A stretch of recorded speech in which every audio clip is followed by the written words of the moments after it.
بلى من أسلم وجهه لله وهو محسن فله أجره عند ربه ولا خوف عليهم ولا هم يحزنون. وقالت اليهود ليست النصارى على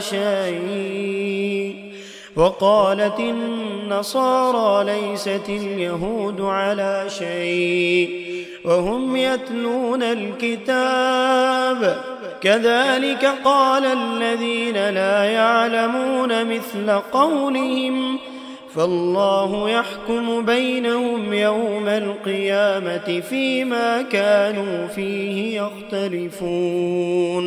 ومن أظلم ممن منع مساجد الله أن يذكر فيها اسمه وسعى في خرابها أولئك ما كان لهم أن يدخلوها إلا خائفين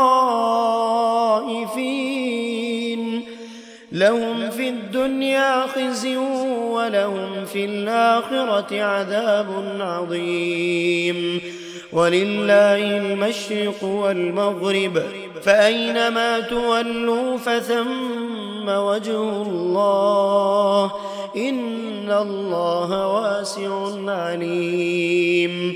وقالوا اتخذ الله ولدا سبحانه بل له ما في السماوات والأرض كل له قانتون بديع السماوات والأرض وإذا قضى أمرا فإنما يقول له كن فيكون. وقال الذين لا يعلمون لولا يكلمنا الله أو تأتينا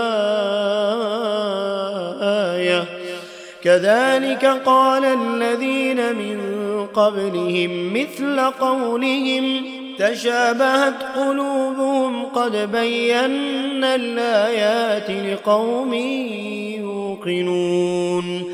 إنا أرسلناك بالحق بشيرا ونذيرا ولا تسأل عن أصحاب الجحيم.